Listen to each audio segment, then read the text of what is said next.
You ever feel the cold so deep it stops being cold and just becomes nothing? That's what I felt the night I should have died. Wyoming blizzard, 18 years old, half frozen, stumbling through snow that wanted to bury me like it buried my folks 2 winters before. Fever took them all. Pa, Ma, little sister Rose, left me with nothing but a threadbare coat and a hunger that gnawed deeper than my empty belly. Then I saw it. A cabin, lamplight bleeding through the storm like a promise I didn't deserve. I pounded on that door with fists I couldn't feel anymore, and when it opened, I saw her. Sarah Cutler, 40 years. To my 18, auburn hair streaked with silver, eyes that had seen too much loss, but still held fire. She pulled me inside, and partner, when her fingers brushed my arm. Even through all that cold, I felt something wake up in me that had nothing to do with warmth. Maybe I should have kept walking. Maybe I should have died in that snow. Would have been simpler. But I didn't. And what happened next? Well, you decide if I'm damned for it or saved by it. If tales of sin and salvation stir something in you, hit that like button, subscribe, and we'll ride this trail together. Now let me tell you how it really went down. She sat me by the hearth, wrapped a blanket around my shoulders with hands that knew hard work, calluses on her palms, dirt under her nails. Beautiful hands, if you ask me. The kind that had built a life and lost it and kept going anyway. She didn't ask questions, just poured broth into a chip bowl and set it in front of me. "Ma'am," I said. My voice cracked from days without speaking. "I ain't got words for this kindness." "Then don't waste breath on words," she said, turning back to the fire. Her dress, faded cotton, mended a dozen times, caught the firelight, and I saw the curve of her waist, the way her hips shifted as she stirred the pot. 30 seconds in her cabin, and I was already noticing things I had no business noticing. She caught me looking, didn't say nothing, just handed me the bowl. And when our fingers touched, that spark hit again. Her breath caught, just for a second, and she pulled back quick, color rising in her cheeks. I stayed. One night became a week. Week became a month. She never asked me to leave, and I never offered. The town folks, they had opinions about Sarah Cutler. Called her a witch for her herb gardens, whispered about her barren years, about her dead husband John, and the way she lived alone out here, shunned by decent society. But they didn't know her. Didn't know how she sang old folk songs while hanging laundry, or how her laugh sounded when I told her stories about the trail. Didn't know how her eyes softened when she watched me mend her fences or split her firewood. And they sure as hell didn't know how the air between us hummed with something we both pretended wasn't there. Summer came hard that year. The kind of heat that makes everything shimmer, makes you feel like you're swimming through air thick as molasses. I worked her land like it was mine, because in my heart, partner, it was starting to feel that way. She'd watch me from the porch, pretending to shell peas or mend clothes, but I knew her eyes followed the swing of my axe, the way sweat soaked through my shirt. One afternoon, we were fixing the horse corral together. Sun beating down, grasshoppers singing their dry song. I reached for a hammer same time she did, and our hands met on the handle. Neither of us let go. "Sarah," I said, and my voice came out rougher than I meant it. She looked up at me, and friend, I saw it all in her eyes. The want, the fear, the guilt. Saw her fighting herself. A strand of hair clung to her cheek, damp with sweat, and I lifted my hand slow, meaning to brush it away. She froze, breath caught, lips parted. I could have kissed her right then. Should have. But she stepped back, breaking the spell. "We need to finish this fence," she said, voice sharp as broken glass. But that night, sitting on the porch under stars so thick they looked like spilled salt. She hummed one of her songs. I asked her to teach me, and she did, our voices twining together in the dark. Her shoulder pressed against mine, warm and solid, and when I looked at her profile, the strong line of her jaw, the curve of her throat, I wanted to tell her everything I was feeling. "Sarah," I whispered. "Don't," she said, but she didn't move away. "We can't." "Why not?" "Because I'm old enough to be—" She stopped, shook her head. "Because this town already thinks I'm wicked. Because you're young and I'm weathered goods, handsome. You deserve better." Handsome. First time she'd called me that. I turned to her, saw tears shining in her eyes. "You think I care what they say?" I said. "You think I care about years? Sarah, you're the first thing that's felt like home since I lost my family." Her hand found mine on the porch rail, fingers lacing through mine. We sat like that until the moon set, not saying another word. But something had changed. Something had been spoken that couldn't be unsaid. Town started closing in after that.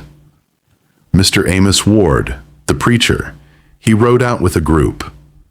Ezra Kane, slick-dressed merchant with eyes like a snake, stood beside him, and Ezra's wife Hannah clutched a notebook like it was scripture. They had questions, accusations wrapped up in righteous language. "This ain't proper, Miss Cutler," Amos said, spitting tobacco juice into the dirt. "Young man like this, living under your roof, no marriage, no kin relation. Folks are talking." "Let them talk," Sarah said, chin high, but I saw her hands shaking in her apron. "There's laws about corruption," Ezra added, his voice smooth as oil. "About older women taking advantage of boys who don't know better." My fists clenched. "I know plenty, Mr. Kane, and I'm here by my own choice." "Choice," Hannah muttered, scribbling in her book. "The devil calls it choice." They left, but their poison lingered. That night, a storm rolled in, the kind that shakes the walls and reminds you how small you are. Sarah and I huddled in the corner, patching a leak in the roof. Rain drummed overhead, the lamp guttering, throwing shadows that danced across her face. Her dress clung to her body, damp from the rain blowing through cracks, and when I steadied her as she reached overhead, my hand found her waist. She looked down at me, water dripping from her hair, and something broke in both of us. "Sarah," I breathed, pulling her close. "We shouldn't—" "I don't care." Our lips met. And partner, I'd been in fights, rode through storms, nearly starved to death, but nothing hit me like that kiss. Deep and desperate, her hands gripping my shirt, pulling me closer, my fingers threading through her wet hair. She tasted like rain and longing and all the lonely years she'd carried. When we broke apart, both breathing hard, she pressed her forehead to mine. "I ain't worthy of this," she whispered. "Not you. Not now." "You're everything," I said, and pulled her back to me.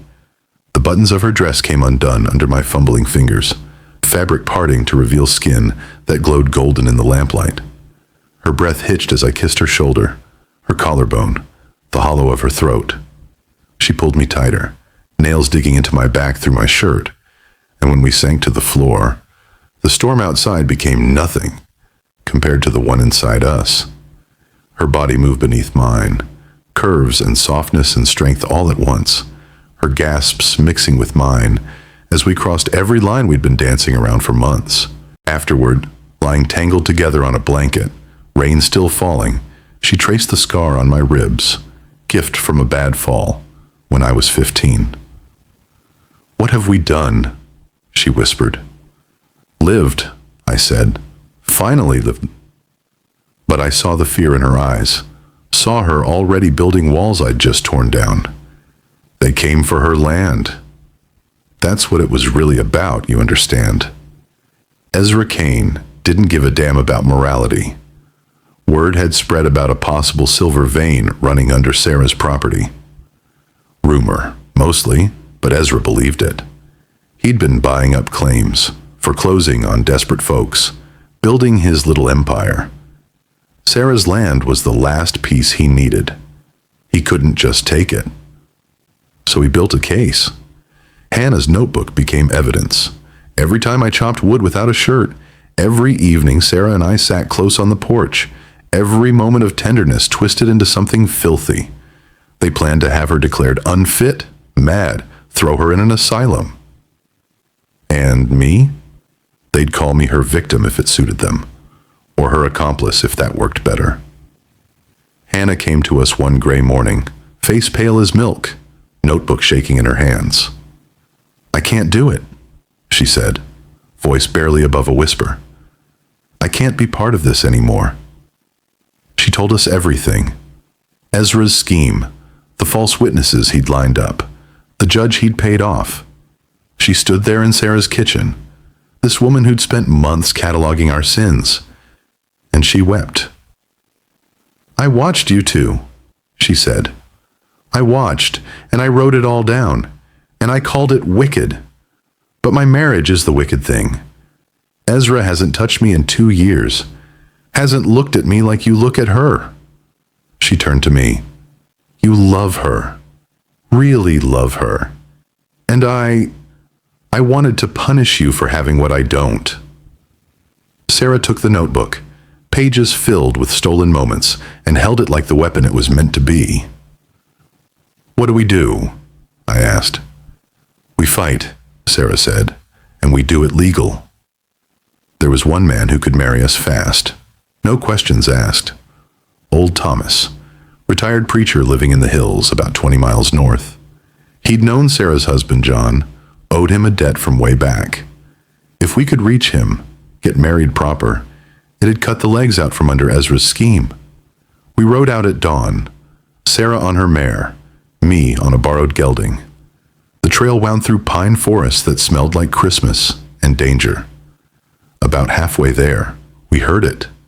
A wolf's howl, close and hungry. Sarah's mare spooked, nearly threw her. I grabbed the reins, steadied the horse, and saw the wolf watching us from a ridge. Big gray bastard, ribs showing, desperate as we were.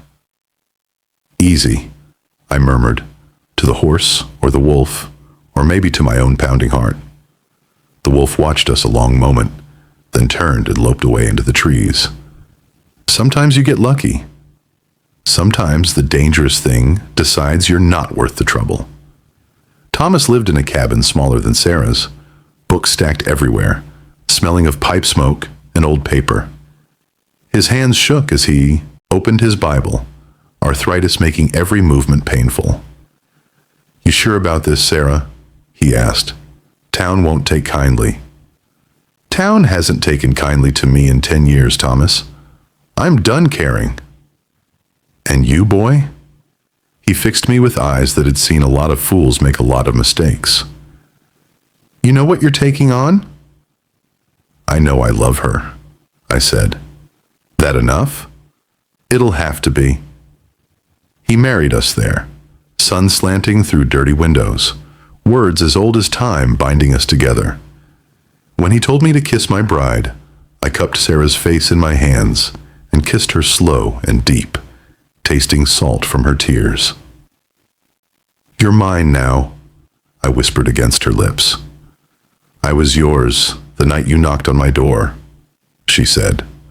They were waiting when we got back.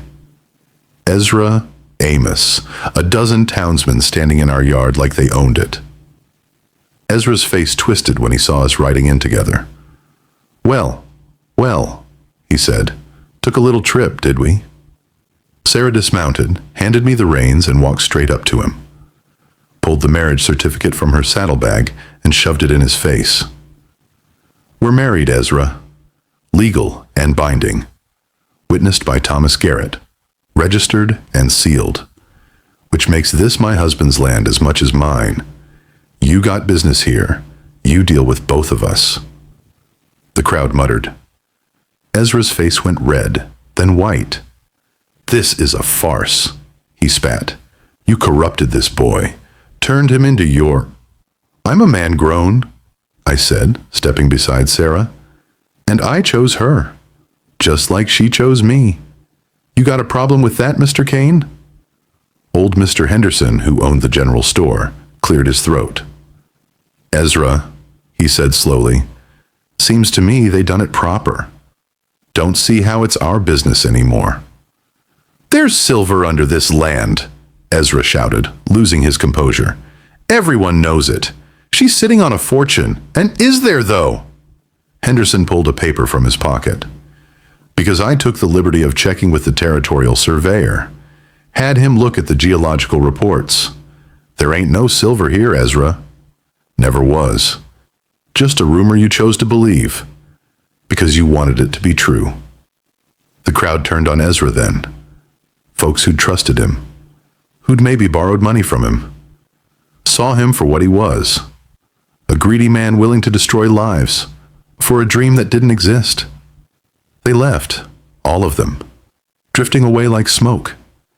Ezra stood alone in our yard, his empire crumbling around him. This ain't over, he said. Yes, Sarah said quietly. It is. He rode away, and we never saw him again.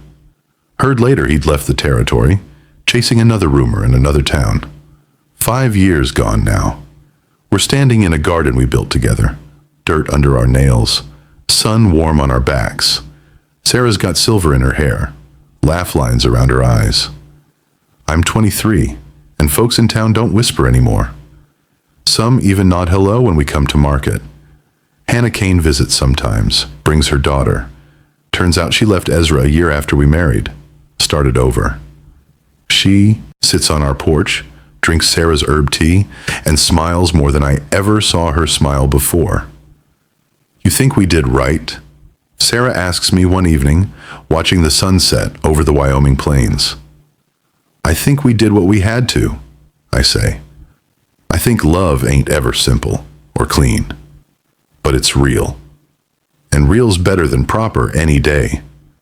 She leans against me, her head on my shoulder, and I wrap my arm around her waist. Still makes my heart race, even after all this time. There's a sunflower growing at the edge of our garden, taller than both of us, face turned to the dying light. Sarah planted it the spring after we married. Says it reminds her that beautiful things grow from scorched earth if you give them time. You ever wonder if you're living right, stranger? If the choices you make in the dark will stand up in daylight? I don't know the answer. All I know is that love found me in a blizzard, pulled me inside, and taught me that sometimes the most wicked thing you can do is deny your heart what it needs. Town called us sinners. Maybe we were. But we were alive, partner. Finally, completely alive. And if you ask me, that's worth any price. If this tale touched something in you, hit that like button.